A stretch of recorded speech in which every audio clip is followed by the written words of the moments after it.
In your friendly neighborhood Spider-Man, Norman Osborn has already proven to be a far more dedicated and effective mentor to Peter Parker in just 2 episodes than Tony Stark ever could be. This is, of course, no fault of Tony Stark himself. Between being Iron Man and being an Avenger after Civil War, there was not a lot of time Tony could spend mentoring Peter. This is actually the greatest reason why Norman is able to outshine Tony in his mentorship. Norman is able to give a more hands-on approach to guiding Peter's development as Spider-Man. While Tony Stark's mentorship was largely reactive, Norman Osborn takes a proactive role in shaping Peter's journey. From the very beginning, Norman shows a deep personal interest in Peter's growth as a hero. He doesn't simply offer advice or occasional assistance. He is actively engaged in Peter's progress, meeting with him almost daily to help him be the best possible hero he can be. Mr. Osborn is requesting a meeting in his office. He'd like to see Mr. Parker. Again. Even when someone knows your secret, your biggest concern is the well-being of someone else. You're just as remarkable as the things I've seen you do as your alter ego. It reflects true strength and true heroism, both of which I know are in you. I'm scared I'm never gonna be good enough to live up to what you want from me, Mr. Osborn. You will. I'll help you. Now that we're working together, if you're not the best hero you can be, as I just showed you, Norman Osborn is able to give personalized advice and real-time support whenever Peter needs it. This becomes important when Peter needs help with villains. In this upcoming scene that I'm going to show you, Norman gives Spider-Man crucial insight while he's engaged in a losing battle against 2 villains. As Peter is struggling fighting these 2 villains, Norman speaks to him through his headset and is able to give advice on the weaknesses of the villains. This allows Peter to turn the tide of the fight and beat them. This scene is possibly the greatest evidence of how effective Norman is as a mentor. Tony Stark, on the other hand, is unable to give this type of real-time advice. Once again, while it is understandable, seeing as Tony Stark is a busy man, in the MCU and in this show, it seems like the Peter Parker of both adaptations needs guidance in order to be a more effective hero. That's the problem with you guys. Sorry, miss, but you can't tear those webs. Holy! You brought a knife to a web fight? That's actually really smart. Gotcha. You're dead! Huh? What's the matter, bug boy? Where's all the jokes now? Spider-Man, can you hear me? Mr. Osborn?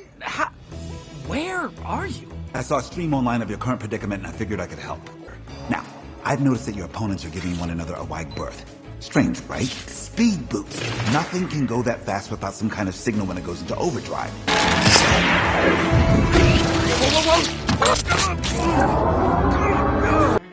Thanks for your help. Oh my God. And I was happy to help you.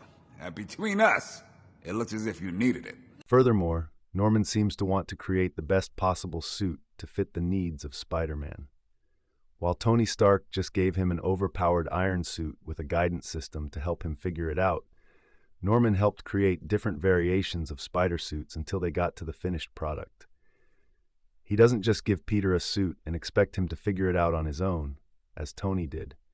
Instead, Norman kept himself available to Peter while on this journey of finding the best suit for him. This level of attention allows Norman to have a deeper understanding of both Spider-Man's capabilities and limitations, so that his spider suit allows room for Peter to grow as a hero. This is something, unfortunately, Tony simply could not provide, given his other duties. We get you a suit with a bit more durable fabric. Include night vision for your lenses, mild electric shock in the suit to ward off attackers. Oscorp's best engineers now work round the clock for you.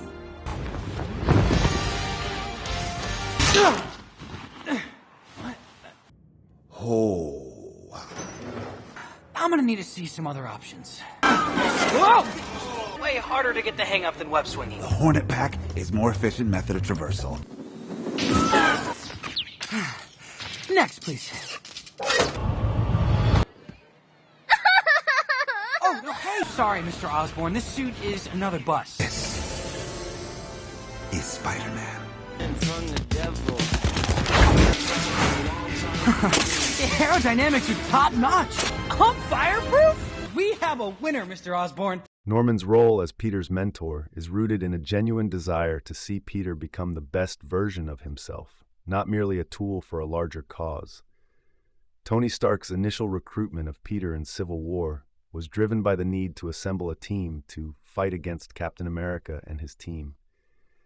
It was only after Spider-Man Homecoming that Tony Stark started to really care about Peter and actually started to help him be a better person and a better hero. If you rewatch Spider-Man Homecoming and compare that to episodes 3 and 4 of this show, you will realize that Tony only seemed to help Peter out of duty. He did not give advice to help Peter be better. Instead, he focused on attacking Peter for his mistakes. This does not help anyone involved. Is everyone okay? No thanks to you.